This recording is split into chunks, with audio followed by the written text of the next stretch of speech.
we are going to start because we lost a few minutes. I'll do a brief presentation of this series of webinars, and then the floor is yours, Jackie and Rosé. Rosé is our colleague in University of Granada. She has a long experience of field work in Tanzania and there. So, and from a gender perspective also. So she's the best moderator for this for this session. So we will start this second session of this series of seminars where we have called this, within this project, Knowledge Alliances for Urban and Periurban Mobility with a Gender Perspective, which is a series of webinars or open workshops on mobility and infrastructure in 3 main African cities, which is Kampala, we did last week, and this we will have Salaam and Ziguinchor in Senegal. And the main objective of this series of webinars is to put together local scholars and local activists or NGOs, association working on this transport sector or mobility in a larger sense. In brief, several actors working on urban policies and urbanization process in these 3 African cities, and to reflect a little bit about each case from a gender perspective, putting women as both as agents and users when it comes to transport and urban governance. So I won't take much more time. So the floor is yours, Rosé. Jackie, thank you very much. Thank you, Rosé, for moderating this session, and thank you, Jackie and David, if he gets to reach us. Thank you very much. Thank you, Marta, and thank you to the Metropolitan area of Barcelona and the Center for African Studies and Intercultural Studies in Barcelona to invite me here to moderate this session. For me, it's a pleasure to be here to talk about Dar es Salaam and also to hear this expert and scholar from the University of Dar es Salaam to talk about the situation of mobilities in Dar es Salaam with a gender perspective. So I think the session is going to be in English, or do I also translate it? I'm not really sure. No, fully English, and we will put the subtitles afterward. Thank you, Rosé. Don't worry. Okay. Well, I would like to also to greet my colleagues in this session in Swahili. Habari za asubuhi. Habari za jioni. Asante sana. Karibu sana to this session. Nina furaha sana kukaa kwa wewe, kwa Jackie, David, and Tara is Laurent. Laurent. So I'm very happy also to be with you and to get to know better the situation in Dar es Salaam. Okay, so I think I'm going to introduce Professor David Alfred Mfinanga. Professor David is a professor from the University of Dar es Salaam. He's a large scholar on mobilities and has a long trajectory on mobilities and also on urban studies from the Department of Transport Engineering in the College of Engineering and Technology at the University of Dar es Salaam. His profile is really interesting. He graduated with a PhD at University of Kayushu. You please correct me if I don't say okay. correctly the It's name okay. in Japan. So I think it's easier for me to speak in Swahili than to say a word in Japanese. And also it's a Master of Science from Miyazaki University. And he's a prolific academic. He has published a lot of papers, specifically on public transport and no motorized transport, analyzing the situation in Dar es Salaam, in Nairobi, or Cape Town, for instance. So I think he can also illuminate us to get to know better the situation of urban transport in Dar es Salaam, and also the situation of women as agents of these mobilities and also as users of these mobilities. So the second speaker is Dr. Jacqueline Masaki. She is also a lecturer at the University of Dar es Salaam, and she also has a very prolific profile because she has published a lot of papers and documents participating in different studies related to, for example, age-related differences in motor vehicle crash severity in California, but also for example, the potential impact of autonomous vehicle demand on emission and fuel consumption, or the Vaseline study for future bus rapid transit implementation in Dar es Salaam in Tanzania, studying specifically the Bagamoyo Road corridor. So I think this is the introduction of the two specialists in transport and mobilities here in this seminar. So when you want, the table is yours. So Professor David, if you want to start, I think it's gonna be Marta. Please correct me. It's like 20 or I don't 20 minutes. Yes, more or less 5 minutes. Okay. More or less, I think it's interesting to have like 20 minutes conversation. Presentation from your side, from David and Jackie, and then we can also open a debate and discussion. So thank you very much, David. It's your turn, Professor.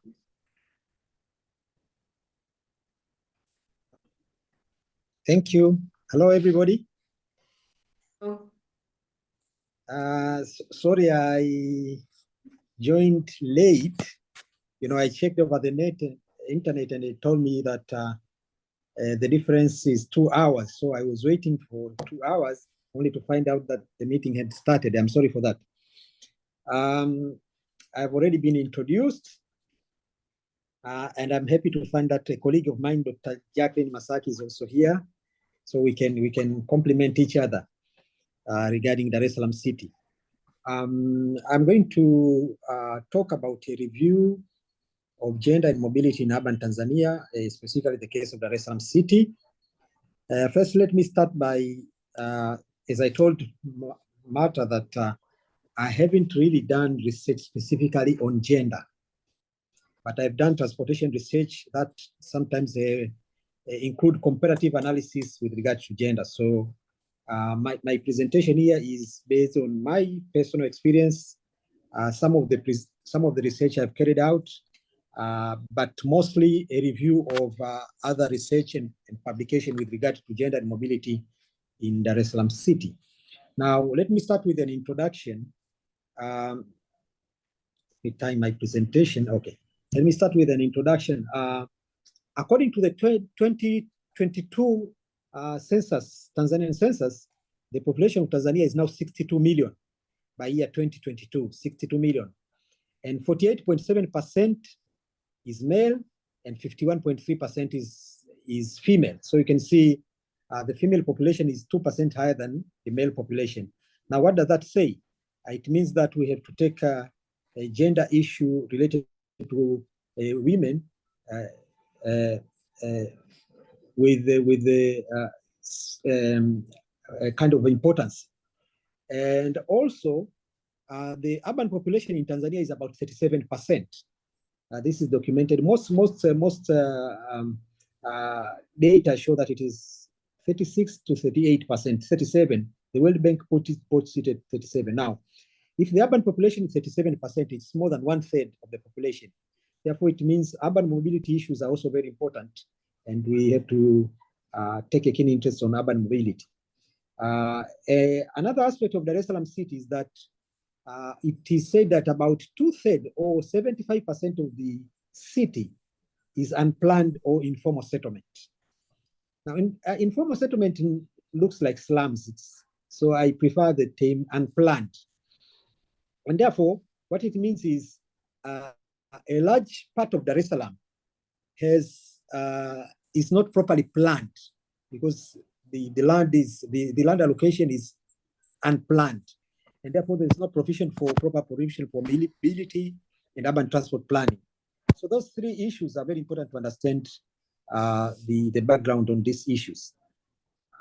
So let me move directly to the mobility challenges faced by women in Dar es Salaam city. The first challenge that I would like to talk about is safety and security concerns. Now, women in Dar es Salaam often face safety challenges while walking or using public transport. Now, what kind of challenges am I talking about? Harassment, verbal abuse. It doesn't mean that everybody goes through this or majority goes through this, but it happens every now and then. So it's harassment, verbal abuse, violence, sometimes assault, and street robbery and mugging, and particularly at night and during rush hours when buses are crowded. So women's ability to travel independently, therefore, restricted, limiting their economic and social development. That is the first issue, is safety and security concern. That is the first challenge. The second one I would like to talk about is limited access to safe transport. Now, most Dar es Salaam women depend on public transport, such as minibuses. We call them here daladala. I think some of you who have been in Tanzania, they know them, daladala. And also they depend on what we call motorcycle taxis. If you have been in Dar es Salaam, you know them. Motorcycle taxis, there are two types. There are the powered three-wheelers, which we call them bajaji, and the powered two-wheelers, we call them boda boda. So women mostly depend on these two modes of public transport to commute to work and access services. Now, however, these particular modes are not safe or reliable. And in addition, women face problems to access them due to distance, affordability, and lack of infrastructure, such as bus stops and walkways. So even accessing these unsafe and unreliable modes is also difficult for women because of the distances, lack of bus stops, and walkways. So the second challenge is the limited access to safe transport. But the third challenge I would like to talk about is women face the challenge of work-life balance in relation to mobility challenges. Now, in Tanzania, women bear the main responsibility for taking care of extended families. We have extended families in Tanzania and household chores. For example, childcare is women's work. Taking care of the elderly is women's work. Taking care of the sick is women's work. Domestic work is women's work. So they particularly face the challenge of balancing this responsibility with the transport needs, especially because public transport is unreliable. And even during off-peak hours, when it's most convenient to access social services, it is also sometimes even unavailable. So, but there are also no convenient or safe or affordable alternatives for women to take. And because of congestion also, the long travel times and the limited options further push women into poverty, and they're left with little time for economic, social, and home responsibility. So the third challenge they face is this work-life balance. But the fourth one is inadequate infrastructure and mobility planning. Now, the Dar es Salaam city urban infrastructure affects women more than men. Why? For example, we have poorly maintained roads. So women face particular challenges because of course, their body are different from men, but also they wear different types of shoes. So imagine if a road is not properly, or a walkway is not properly maintained, with the kind of shoes women wear compared to men, they face particular challenges in when walking. But there's also lack of street lighting This is a safety concern. Inadequate public toilets. Women have more need for toilets. You know, men also have need for toilets, but sometimes they can, you know, get away with some other means of relieving themselves than women. So there are inadequate public toilets which affects women mobility. So it has also to be noted that urban roads, they lack walk and cycleways. And even the available ones are not continuous. You can walk up to a certain place and then there's no continuity. They are poorly maintained. And in most cases, if you've been to Dar es Salaam, they are encroached by street walkers or border borders. So they limit their use, the use of these alternative modes of travel, for example, walking and accessing public transport. Now, the fifth challenge is inadequate public transport, and of course, access to public transport. Now, the public transport is inadequate during peak hours. And sometimes as I said, during also off-peak hours, which are mostly used by women. Therefore, they discourage women from trying to access them. But there is an issue of overcrowding in buses during peak hours. This makes it difficult for women to get into the buses since they have to scramble for entry with the stronger male travelers. Women also cannot stand for long periods like men, thus the limited seats. Bus stops, first there are a few bus stops shaded, but they have limited seats, and therefore women, unlike men, cannot stop for a longer periods to wait for buses, and they are also discouraged to take these modes of public transport. I've talked about lack of public transport, sexual harassment also, within crowded buses. So access to public transport from homes is also a major challenge, as public transport is not widely spread to reach all settlements. Therefore, it forces women to abandon the long walk to bus stops and associated routes, especially at night. And as a result, they resort to these accident-prone border borders that can pick them up from their homes. And of course, they provide door-to-door service and drop them at the very destination. But as you may be aware about, I was reading a report from MOI, the major orthopedic hospital in Dar es Salaam. They are saying 60% of all accidents with severe injuries are from border borders. So if most of the passengers are women, you can imagine that they bear the brunt of these accidents. Of course, the riders of border borders too, but women also are exposed, and they are forced to, as I explained, they are forced to resort to border borders because of these challenges, together with their physiological condition, etc. The sixth challenges is now, Dar es Salaam is largely an informal, unplanned city. The urban form is mostly unplanned. The major part of it is unplanned. So Dar es Salaam city, so this means that large areas of settlement and residence cannot be reached by public transport because there was no provision for roads, and the unplanned informal areas have no provision for roads, let alone mobility. It is difficult to provide space for roads, let alone footpath or cycle lanes. So people are forced to walk long, unsafe, and circuitous routes to access public transport, which especially discourages women. So most women are forced to use the more expensive motorcycle taxis, which again have a very poor safety record, and they are more expensive.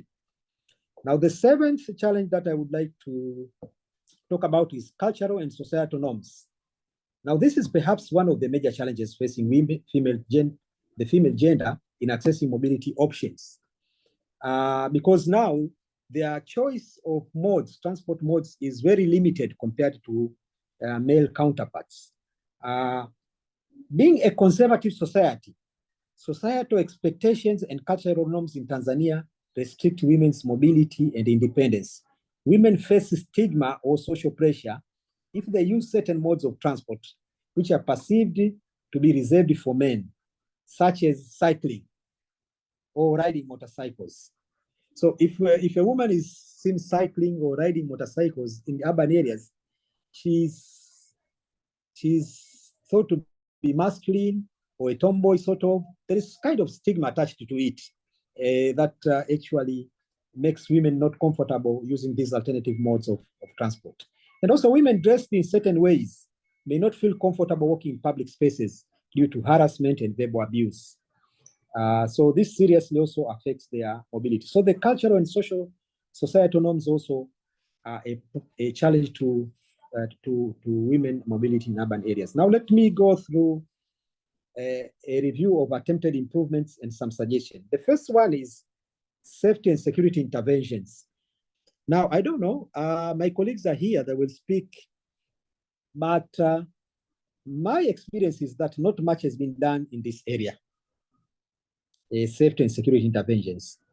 So there's a need to increase police patrol, to install CCTV camera. CCTV cameras are non-existent in public places in Dar es Salaam. So it is something new. And to improve street lighting, because most street lighting are either missing on roads, or if they are there, they are not working. Okay, so this needs to be placed in high areas with high incidences of harassment and violence against women, or with high risks. So the first intervention is safety and security intervention, which my experience tells me that not much has been done on this area. But what also I think can be done is to introduce taxis that are driven or ridden by women exclusively, to save women passengers, especially at night. They'll be more comfortable at later hours taking taxis, whether they are motorcycle taxis or vehicle taxis driven by women. The second intervention I would like to talk about is public transport improvement. Now we need to introduce reforms to make public transport safer, reliable, and accessible to women. Now, initiatives that I think there are initiatives that have been taken, but I haven't seen much evidence to that effect, is, for example, to properly plan public transport. Because if public transport is not properly planned, then the capacity is not adequate. And therefore, this now becomes a problem, because there is congestion, there's overcrowding buses, etc. Also, establishing women-only sections. Now, women-only sections within buses and at bus stops, maybe for sitting, okay? But also establishing buses that are only for women during peak hours to avoid the safety challenge and harassment, okay? And also to improve infrastructure such as bus stops and pedestrian walkways. Pedestrian walkways and cycle lanes in Dar es Salaam, the provision is very low. So there is a lot to be done in this area. The third intervention I would like to talk about is gender-sensitive urban planning. We need to incorporate gender consideration into urban planning and development projects. For example, designing streets and public spaces with a view to enhance safety and accessibility for women. Also to include well-lit pathways, designated waiting areas, public toilets with facilities for women. The fourth intervention is now awareness campaigns. We need to conduct awareness campaigns to fight gender stereotypes and promote respect for women and safety in public places. Now, these campaigns can include public education, community workshop, media campaigns aimed at changing attitudes and behaviors related to gender-based violence, harassment, and stigma. But we can also introduce programs that cater for women to have access to certain modes of mobility. For example, you can encourage women to choose cycling as a mode of transport by creating or improving cycling infrastructure and safety.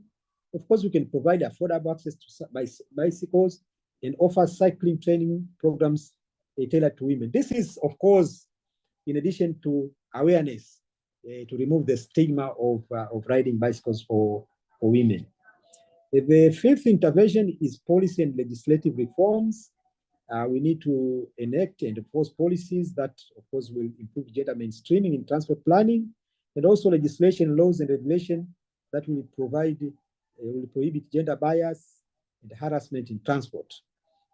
But also, we can introduce policies that will give priority of construction and maintenance to routes that are mostly used by women to access jobs, to work, to public transport, towards school and other social facilities.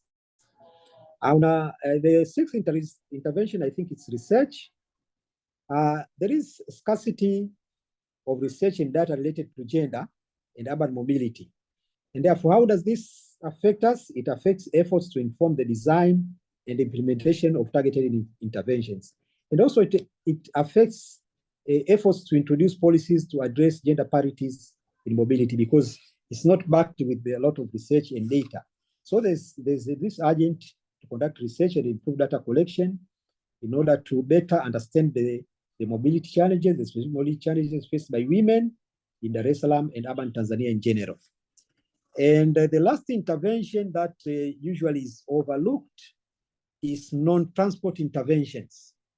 Not all interventions need to be transport related. We can also have non-transport interventions to bring social and economic, including employment opportunities, closer to settlements, and therefore reduce the need to travel long distances. Now, this will include providing markets, hospitals, schools, municipal services near where people are living, so that they don't need to travel, and employment long distance to access them. But again, the challenge with this one, it will need replanning of the urban area to include this is what we call satellite towns or satellite localities. But it is something worth pursuing. So briefly, that is what I could present within the 20 minutes, but I hope my colleagues from Dar es Salaam would add to that and would correct me where I haven't presented a proper picture, because as I said, I haven't really done research, particularly in this area. I've done research in many other transport-related areas with the gender perspective, and therefore I've done review of documents and my own experiences and interviewed a lot of people to prepare this presentation. Thank you very much. Thank you very much, MZ Professor David. Asante sana. So Jackie, if you would like to present also, you are very welcome. Okay. I'll try and share my screen. Sorry? So I'm going to try and share my screen. Okay.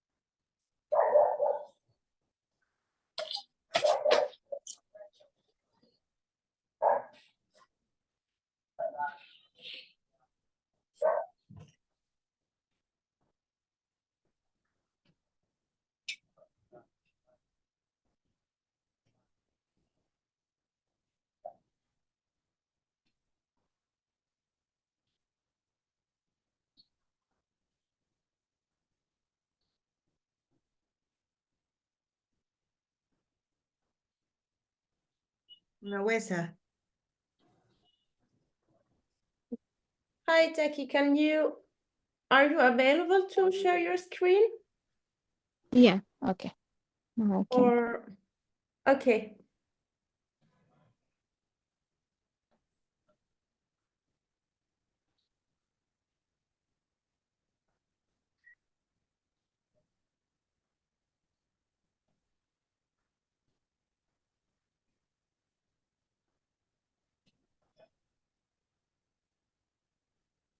Okay, can you see my screen? Oh, not yet. No, not now.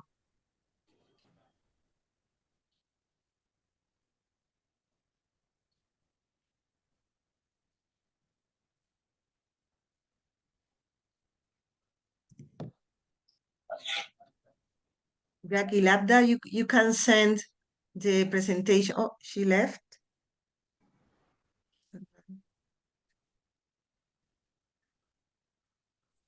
Yeah, Jackie, if you want, if you can. Ah, I okay. think she left. Now it works. Now.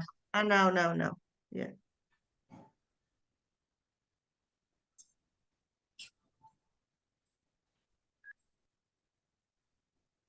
All right. Okay, now we can see it perfectly. See. Okay, great. Sorry about that. So thank you very much for this opportunity to present. So I'm going to be more specifically on a research that I did. I know Professor Finanga spoke overall, so I don't want to repeat the overall terms on that and the review that he's done. He's done an excellent job on giving us the overall perspective of the mobility in Dar es Salaam and specifically for the females.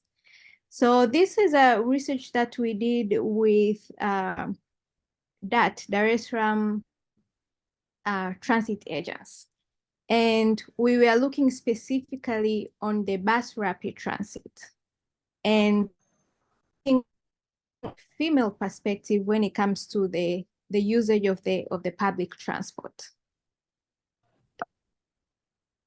And so, as I said, we wanted to get their perspective on the use of the public transport. What are their preference? How are they using them? What are their main concerns?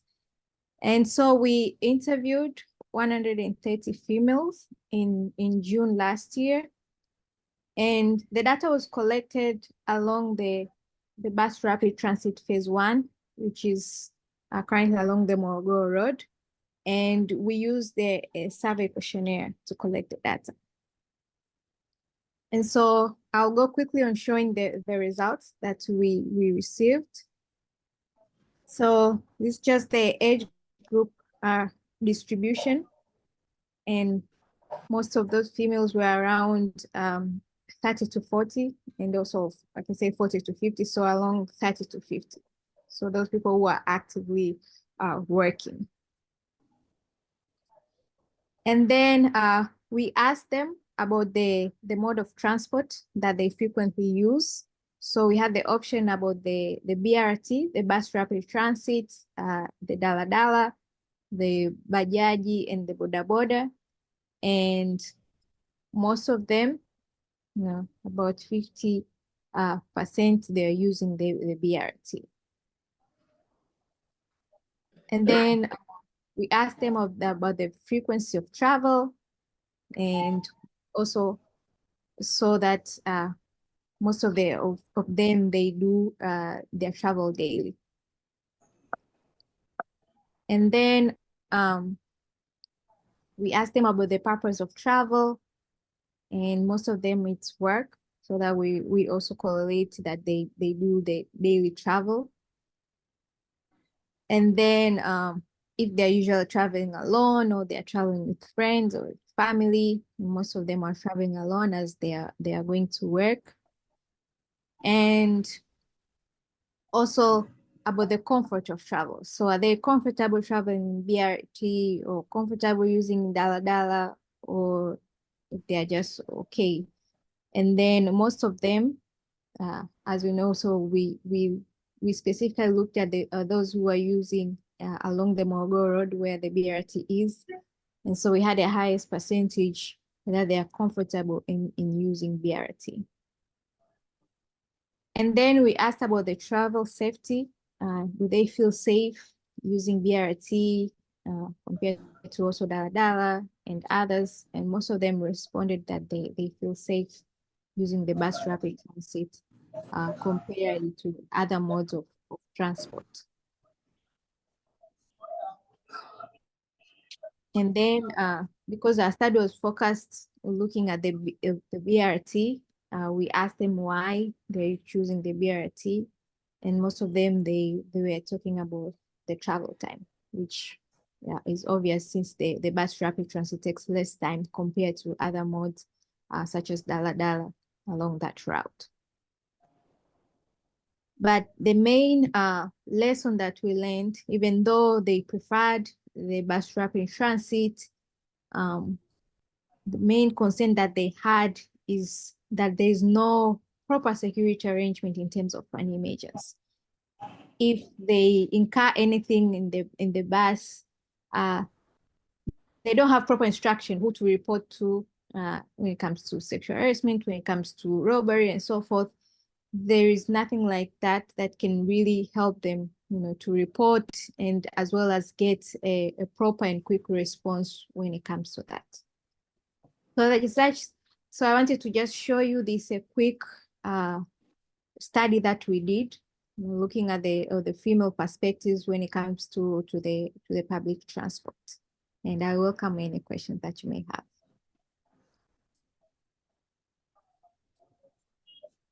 Thank you very much, Jackie. It's very insightful, the reports and the research you were doing. And yes, of course, I have some questions for you and for Professor David, but I don't know if someone else first would like to do some comments or contributions about your presentations. Thank you to you both.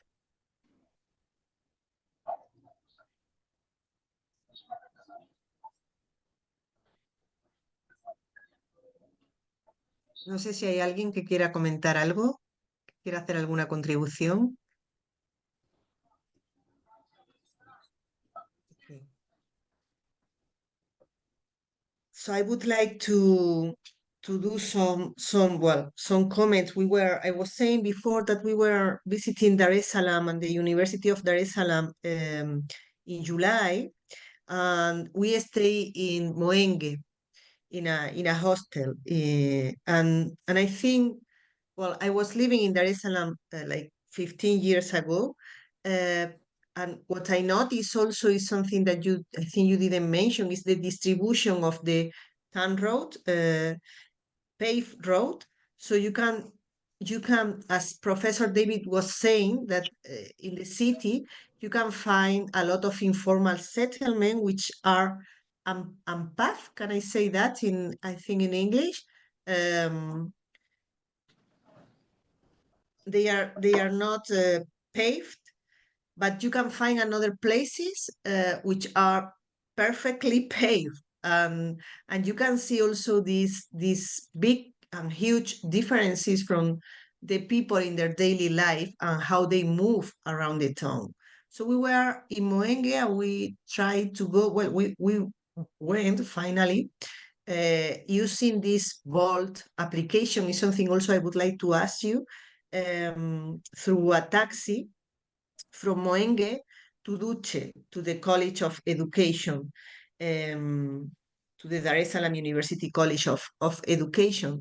And we were having a taxi in a peak hour. So it took, I don't know, like 1 hour and a half, something like that, to from one point to the other point. But later, in the way back, because we were also in a peak hour, went back to Moenge, we took a Bora Bora, or is this motorbike, and literally we thought we were having for sure an accident. We finally didn't have an accident, but it was crazy because how they were moving from one side to the other side. I mean, was completely unsafe, and we were imagining we were not, living from there alive. So I don't know also how you see these new companies as Bolt, for example, that give some kind of security or safety for women because they know who the drivers are, but at the same time, it's a big company who are taking, I think, the 10% of profit from the drivers. So I would like to have your opinion about this application and the uses of technology for mobility uses or purposes. Thank you.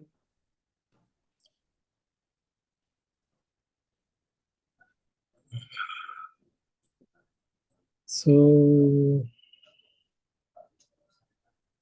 can I say something? Yes, Can of I? course. Yeah. Please. Yeah. So first, I'm very sorry to hear that somebody recommended to you that you take this boda boda from Duse to Mwenge. Was it a two-wheeled, power two-wheeled or three-wheeled? How many wheels? I think it was three-wheel, and we were Three-wheel. 3 persons in each boda boda. Okay, so that one is not boda boda. That one is bajaji. Bajaji, yeah, bajaji, yeah. Boda boda is two-wheeled. Yeah. Two-wheeled, because bajaji, boda boda is worse. I mean, if you think bajaji is unsafe, boda boda is maybe 5 times unsafe. So I'm glad to hear that you didn't take boda boda, it was bajaji. But they are also somehow crazy, the way they drive, etc. So this is a new development in Africa and in Tanzania too. It seems that most of us are resigned on what to do with these boda boda and bajajis, because now they are uncontrollable. So you arrived safely, but it is not recommended really to take those modes of transport unless it is the last resort. So public transport is much better. But then coming to your question on Bolt, Uber, we have Bolt, we have Uber, we have Faras, many companies, and there's this new company nowadays. It's called what? There are many. Now that those transport on hire, those are expensive compared to public transport and compared to boda boda and bajaj. So people who would use them, then they are probably the middle class, or sort of. They are not accessible to everybody. That's for sure first, unless they share or something, but they're much more expensive. So they are not available to majority of travelers in Dar es Salaam.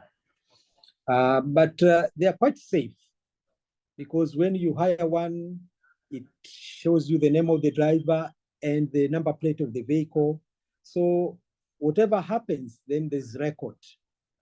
There's record who took you, which vehicle you got into. But the problem now, which is happening, is that the drivers they've somehow, I don't know, manipulated the system in such a way that you hire an Uber or Bolt, the number plate of the vehicle is this one, but another driver comes with a different vehicle. Now that you are left in a dilemma whether you get in or not. But he would tell you, I'm the same, or I'm not the same, but then it's a vehicle that came. So I wish Uber and Bolt would do something about that so that the safety can be enhanced. But I think I'm yet to hear many incidences in which some maybe women were raped or harassed or mugged by using Bolt or Uber. There could be some incidents, but I think they're relatively safe, except that, to my experience, they are not available to the majority of users travelers in Dar es Salaam, because they're relatively more expensive. So maybe I don't know what Jacqueline and the other person from Tanzania could say about that, but that is what I can say. Thank you. Yeah, if I can just add on. So what I can say when it comes to bajaji, boda boda, they are really not safe, not recommended. Either you're using as a Bolt or as just you found it somewhere. So that can be the first thing. And when it comes to technology, as Professor Pinanga said, not accessible to everyone, not everyone is using. But I would think it's even much better if you're using Bolt, you know who you are driving with. And the good thing, they also have, there's a place, if you are not satisfied with the, how the driver was driving, you can complain there. At least there's that. But if you just took it from, you found someone and you took that option is not there. So I think with the coming of the technology and ride-sharing services like Bolt, Uber, they're much safer. For me, I think they're much safer. But it's just what mode have you chosen? And I think they can do better with regulating their drivers, and also how do they respond to the complaint? If you are not satisfied with the way the driver has driven you, what do they do to the drivers? There should be a proper way of dealing on things like that. So that's what I think. Thank you. Thank you very much. Okay. Marta. Yes, some little questions.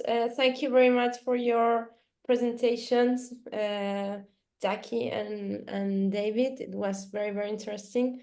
Just if you can explain a little bit more, maybe just you already did it, but a little bit more. The first one is you said, Jackie, most women when they travel, it's for work. It's when they go to work. They are like commuters. But with my experience in Senegal, it's not quite the same context. But most women, when they are consecrated to they go to market, they send and buy most of them in the informal sector. It's just, and when they travel, they do it with quite a lot of luggage. Does that limit or condition their choices? I mean, at least in Senegal, most of the new bus companies do not accept big luggages or more than 20 kilograms of luggage for passenger. So this regulations forces or limit a little bit women's choices, or do not take into account women reality or women uses. They tend to be presented as modernized options, but on the other hand, they do not take into account these other realities.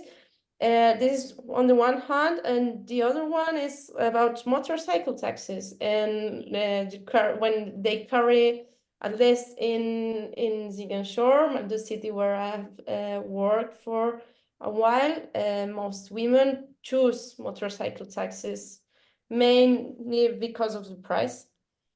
They are the cheapest option in most cases, but when they have to travel with luggage, it becomes dangerous, quite dangerous. It is normally dangerous to travel with motorcycle taxis, but it becomes even more dangerous when you're traveling with lots of luggage. What if you can explain a little bit more about this? Thank you very much. Thank you. Professor, are you going to start? No, you are a woman. You can explain it better. All right. If I understood very well your first one. So with our survey, I can say it may be a little bit like it's a niche. It wasn't really overall. And we are interviewing people who were waiting to like board a BRT or boarding a daladala. So probably it's not doesn't give us a very good view of the purposes of like if they're going to the market. So which we are looking into expanding more into that. Of course, for this one, we are specifically looking on the preference when it comes to the use of the mode of travel. So I think it may not give us a full picture when it comes to the purpose of travel when it comes to the women. So probably with a larger sample size and looking at all the different districts, we may get a more overview on that. And then you are saying about like the limitation in the on the luggages they are carrying and so forth. I know there are limitations for the buses, like the out of region buses, like those who are leaving from Dar es Salaam to outside the regions, and it's for everyone. It's interesting. I know women, yes, carry a lot of luggages.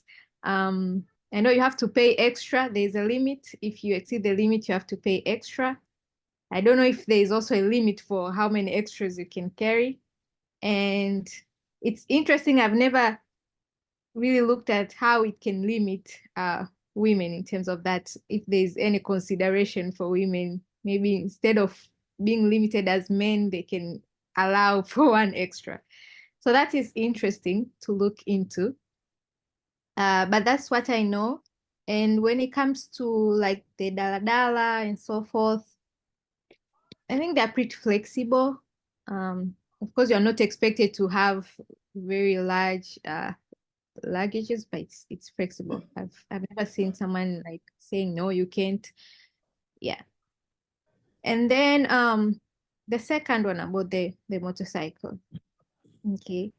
I know, of course, we are talking about Dar es Salaam, but even Dar es Salaam, there are areas which, they're not accessible by other mode of transport. Like you are being forced to use a motorcycle because, Dala or BRT cannot reach those areas. And, women with all the movement and so forth, they are being forced, even though they're not safe, that they have to use them because access it other ways. And it's even worse on other cities, not in Dar es Salaam, the other cities where they're really being forced. So it is a problem.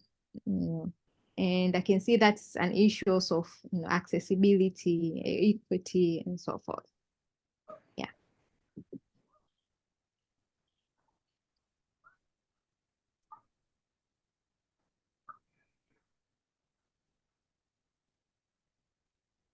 Thank you, Jackie. I don't know if David wants to add something else, or Yeah. even our colleagues of Tara. I think on luggage, as Jacqueline put it, I think Madaradala are pretty flexible, and those guys want money. So if you have huge luggage, if you can pay, and they can make more money than getting more passengers, they would accept your payment. So they're pretty flexible, but there's also a limit to it. And I think there are areas for luggage out on the side of the bus, I think. So they are flexible. But on the motorcycle, I think most people who have luggage use the Bajaj, the motor tricycle, because now with those one, you can reserve one seat and put your luggage, and on the floor where you put your leg, you can put luggage. So most people with luggage, they sometimes go for the Bajajs. That is my experience. Thank you.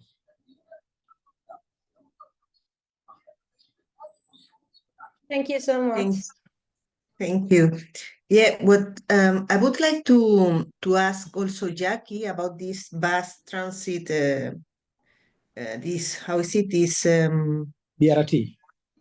Yeah, BRT. Thank you.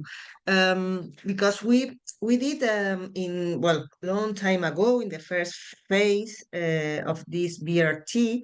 In 2014, just a brief study about, it was like a SWOT analysis of this BRT in Dar es Salaam.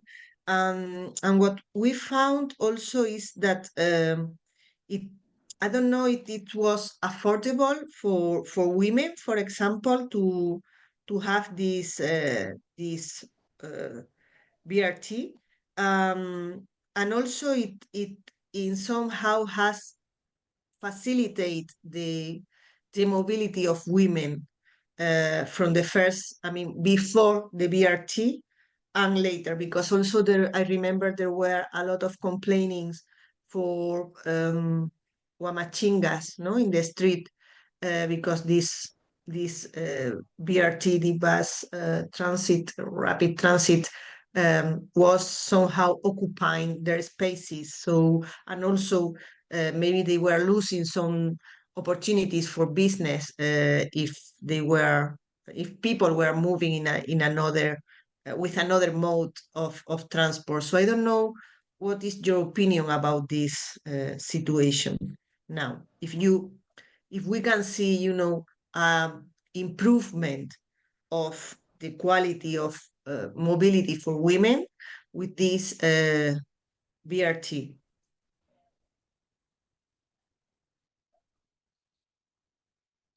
Yeah, Jacqueline, can you start? Sorry, I couldn't hear very well. My connection was shaking. Yeah, well, I was saying that we did like a SWOT analysis of this BRT in 2014. We saw also that some conflict were there, but I would like to have your opinion in two sense, about the quality of mobility for women, if this BRT has improved the mobility mode for women, because they were walking to everywhere before this BRT was established in Dar es Salaam. And the second is that some conflict arose at that time with Huamachingas, because they were saying, they were complained about, they were losing business opportunities with this BRT. I don't know if you can give us some perspective or opinion about that. And I think you mean the daladala or No, sorry, this Street hawkers. Machinga means street hawkers. yeah, but this bus rapid transit system project. Yeah, so with this bus rapid transit system project, do you think the women has improved their mode of mobilities in Dar es Salaam somehow?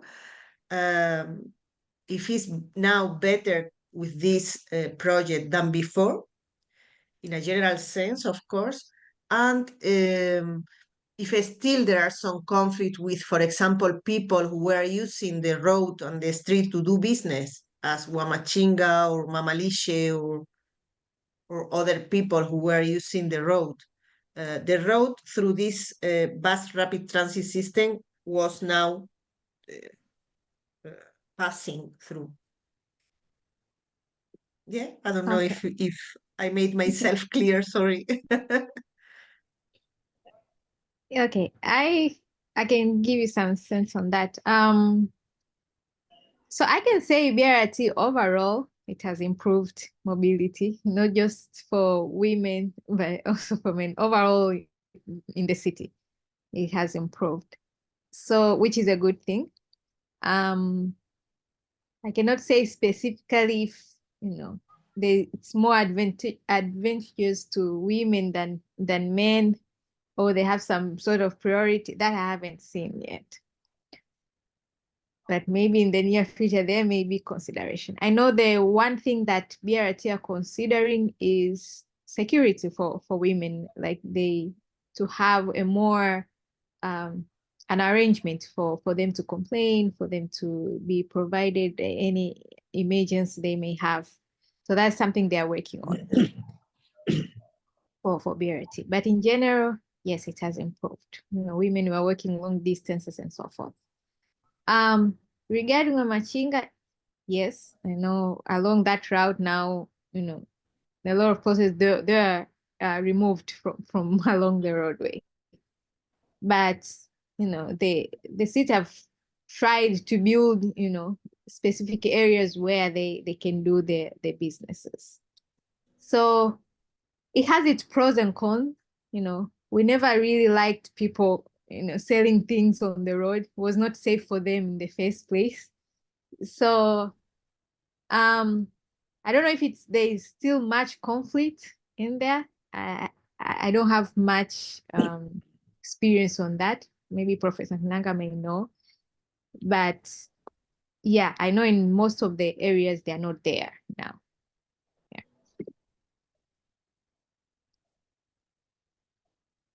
A long time ago when BRT was starting, I also served in the board, so I have some experience. I think the Machingas or the street hawkers, yeah, they did object, but they didn't have a case. So there were meetings with them. They were just sensitized that there are areas for their business that they should move to those areas, and it was an agreement. I think the biggest challenge was with daladalas, existing daladalas on the route. Those are the ones who really objected to the end, and there had to be some negotiations.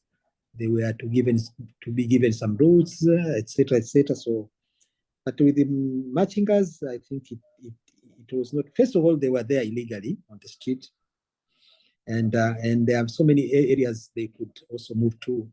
So it didn't present a big problem. But coming to the improvement, I think yes, BRT has improved mobility for women a lot. For all, as Jacqueline put it, for all, men and women.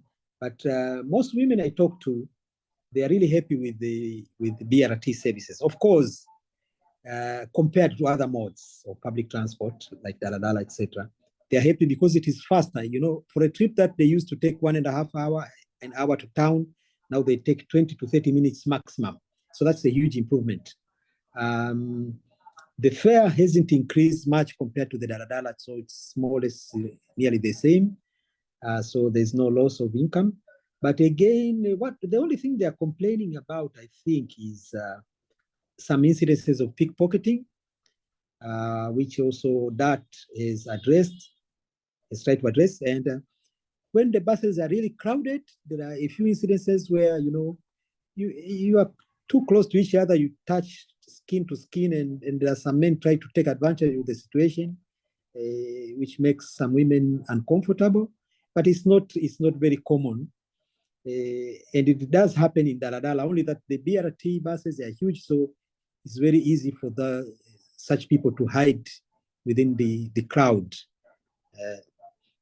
But it has improved a lot. Now, the BRT, the way it is operated now, it is not operating typically like a BRT with the scheduled buses, etc.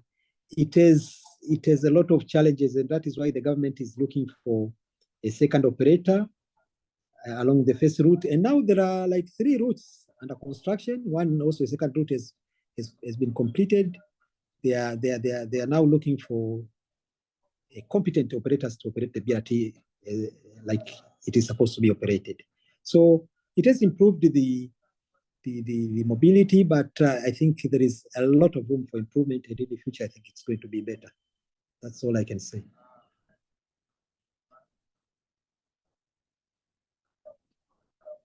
Thank you very much.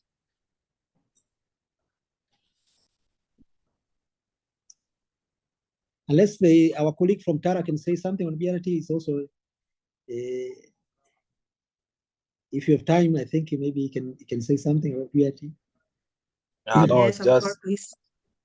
of course, I'm not comfortable just to observe this presentation. The presentation were very interesting.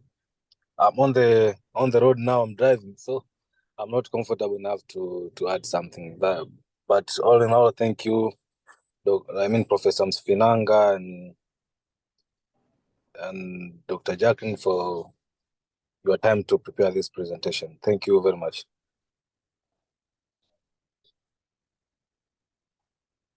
Thank you, Lauren. Thank you, Lauren. And I don't know if you want to add something about your labor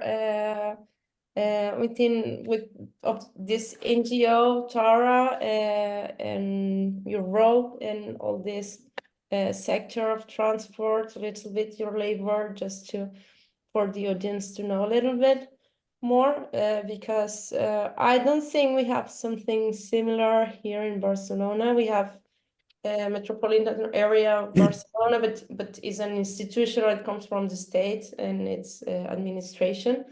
And there are some similar experiences in other African countries or cities, and it would be great to hear a little bit more about your work and your labor in Tanzania. So if you want, I don't want to force you, but it would be great to hear a little bit more about it.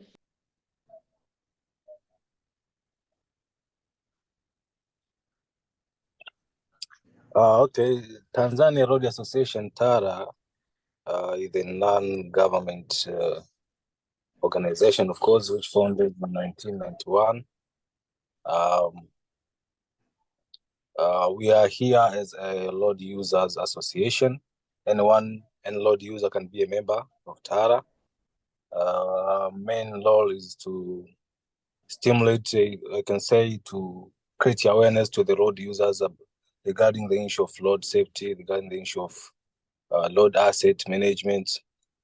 So we are here to coordinate road authorities and road users through different forums so that they can sit together, they can discuss many issues regarding road safety, road safety audit. So we are a road users association. And you, Martha, can be a member of TARA. You're welcome. Thank you, Lauren. I have a question for you. I know you didn't want to, but how are you, how user are, what type of channels are you using to communicate with users? Of course, as I said, we are preparing different forums like workshop,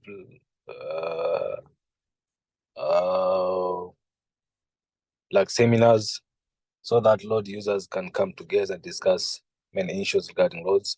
But also we have bulletins which are circulated to our members and other road users weekly. But of course, we have a group WhatsApp for TARA's members. So we are communicating, we are exchanging experience, knowledges regarding different issues regarding roads, of course. We are a national committee for PIAC, for Road Road Association. So we are there. We have a lot of stakeholders in our mailing list. So we are communicating with this stakeholder through our database. Okay. Thank you. Thank you very much. Thank you.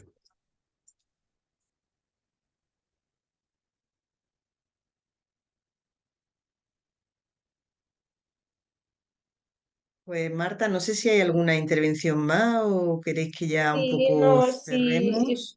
if there is no more questions or interventions, or Jackie, David, if you want to add something else on this discussion. If no, we can proceed to end this second session. I would like to add on all this that this series of webinars are a second objective of this series of webinars is to prepare and eventually prepare a panel, a proposal for the next Iberian Conference on African Studies that will be held in Barcelona on January 25. And we will be glad to share any further information or novelty on this with you, and we will be glad to count on your presence too, and to continue this collaborations between scholars, but also with NGOs or other kind of associations and actors from civil society or administration and institutions in Tanzania or other African countries and cities. So just to add this, that we hope that this will be the first of many further collaborations. And if you want to add something else, feel free to do so. And if not, we will close this second session. And of course, you are invited to be in this next one on the 18th on this Thursday on consecrated to Ziguinchor. Okay, so you said on 18th there's another webinar? Yes, there's another webinar on Ziguinchor in Senegal. It's the last one dedicated to these cities with Joseph Samba Gomis, a scholar from Ziguinchor, and myself as discussant. So you are invited to follow it and to be there. Oh, okay. If you send us the link, if we have the time, Yeah, I think sure. I'll be able to join. But let me thank you very much. But I was also wondering, what is the ultimate goal and end of this webinar? So you have tried to explain, but it's still not very clear to me in the end what we are going to come out with eventually. But yeah. No, actually, the main goal is to put together scholars from Barcelona or Spanish scholars with, in this case, Tanzanian scholars working on transport and infrastructure and mobility and on this sector, not only scholars, but also local agencies, local actors from civil society mainly, such as Tara. And the idea is that these main seminars put in context, put together these different profiles in order to prepare this panel proposal for this Iberian Conference on African Studies. So the idea is that this continues until January 25 and eventually take form of panel of a panel proposal. That is the main goal for the moment, and of course to be a first collaboration between scholars and to put in contact different scholars and actors. That's the main idea. Okay. Yeah, I would like to make a suggestion. I mean, if you can get funding for research, then we can do research together with you at Barcelona and myself and Jackie on one of these issues in relation to gender and mobility in urban cities in Tanzania. So if you can do that, that will also be an opportunity for us. But otherwise, I thank you. Last year I was in Barcelona. It was my first time I attended you remember the International Conference on Public Transport? It was in Barcelona. I remember it was Yes. there was a conference on public transport, but I wasn't able to assist. Yeah. I was there. It's a beautiful city, Barcelona. Yeah, congratulations. So once again, thank you very much. Thank you, David. And of course, the idea is that this will be the first of many collaborations. We will see different possibilities, of course, on our side and yours, of course. Jackie, would you like to add something? Nothing much. Yeah, just supporting what Professor Finaga said. We are open for collaboration. I'm very happy to conduct research, to do research. I enjoy doing research. So, whenever I have ideas, push them through and we can work together. Thank you very much and nice to meet you all. It was a pleasure to meet you. So, Rosé, I think we can close this second session. ¿Qué te parece? Yeah, thank you very much, Asante, Sana, Jackie, and David. Thank you for being here and to share your experience and knowledge with us. I'm sure this can be the beginning of a larger collaboration in the future. So I'm very happy to meet you. David, Granada is also a very nice city in the south, not only Barcelona. Just invite me. You are very welcome. We are working with Rosemary and Waipopo from the Department of Sociology. She's a gender specialist. She's working on gender, and also some other people from Duce, Samuel and Hadija, and also Titus and Pemba from the Department of Swahili. So you are also very welcome to come to Granada, but I would like also to meet you in Barcelona in January 2025. So we hope this can be the beginning of a larger collaboration. So thank you very much for being here and to share your knowledge. Thank you. Thank you. We close this session now. Yes, Bye. thank you, Marta. And thank you, Rosé, for your moderation, and Ayla for all your labor. Thank you so much. Gracias. Gracias. Thank you. Bye. Bye.